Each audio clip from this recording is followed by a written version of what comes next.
Alright, today I'm going to show you how to replace the pump seal on an EMI.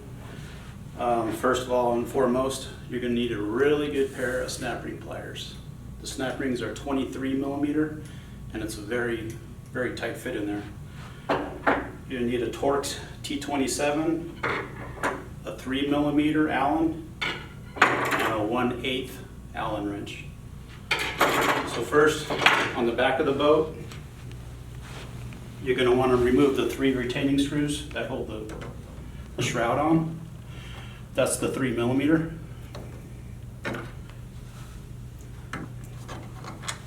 Slide the shroud off,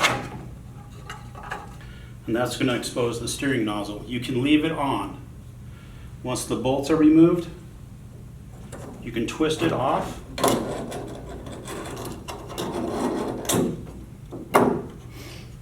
And sometimes we put silicone around here so it's a tight fit. You might have to loosen it.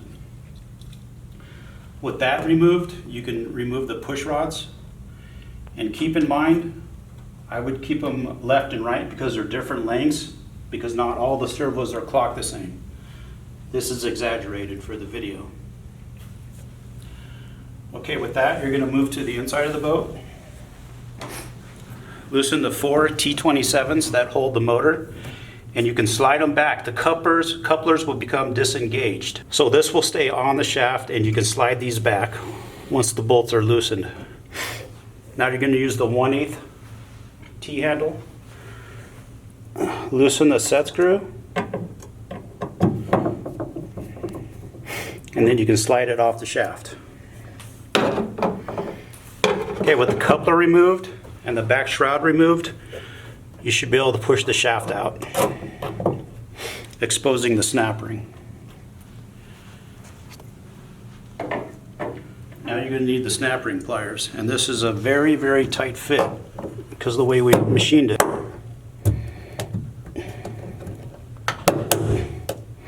Once you get one side started, you can pry it too. But like I say, we machined it to retain the bearing, so it's a tight fit. Sometimes they do break. Sometimes they come out in one piece. Okay, now your bearing is free to be removed. Take the shaft again, put it in from the back.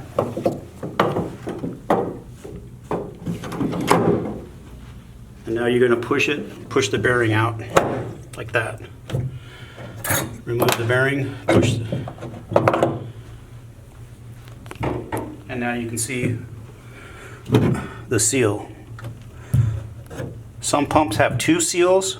The green one goes in the front, the black one goes in the back. The reason we did that, because every seal from the manufacturer is a different size. With the bearing removed, you can remove the seal now. I recommend an Allen wrench, and you're going to pry. Be careful not to score the inside of the pump where the seal is, because the seal will never be waterproof again. So with the seal out, you can see in this case we used a black seal. I'll show you why we used 2 different seals. These are the same exact part numbers and sizes, but they went from a black to a green, so you have to try the fitment. The black one's a little snugger. We like that one towards the water because of the friction. The water cools the shaft. And then the green one's a little less tight, so we put that one second, as a secondary seal. Check every seal on the shaft before you install it, because this manufacturer with the seal, sometimes they're different tolerances. So put the seal in, and you're going to get, like I said, you're going to get it started with your thumb. Push it in. Then I recommend using a socket. This one is 5/16. It's slightly smaller than the seal. Push with your thumb, and if that doesn't go, you can help it a little bit.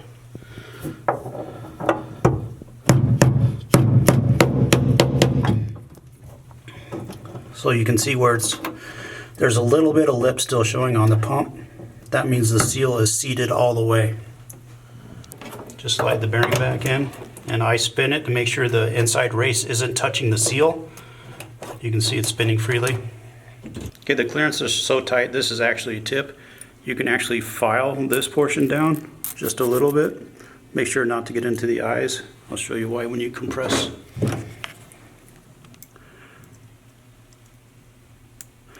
when I'm compressing it, these are actually hitting, so any little clearance helps. That's how tight the tolerance is.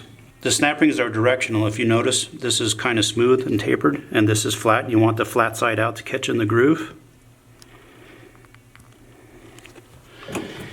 And it is extremely tight fit.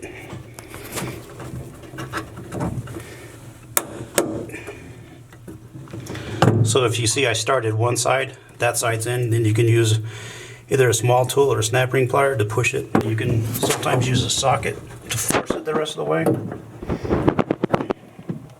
And then I always just turn it and make sure the snap ring's seated in the groove.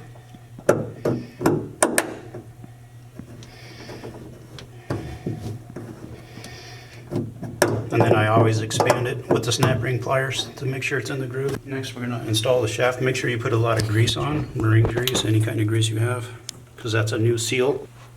Just make sure it's greased, put it in. And then I always go on the inside and spin it and make sure it's good. So the new seal's been in, the bearing, the snap ring. You can reinstall the coupler. It goes on the first notch right there. And always put Loctite on the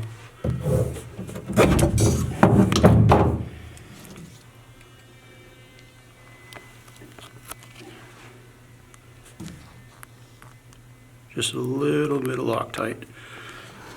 So like I mentioned, it goes on the first one, first detent. And then you're just gonna, with the Loctite on the set screw,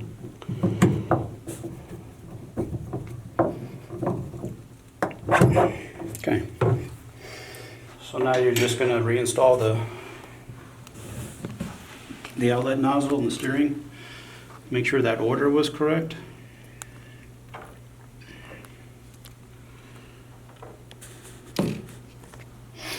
Check the condition of the bearing.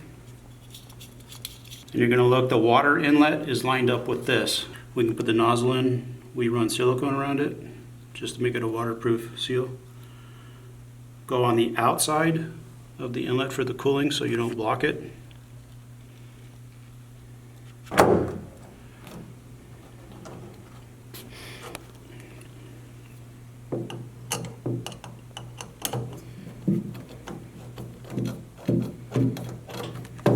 Install your shroud, and then you can put the 3 retaining bolts. These are 3mm.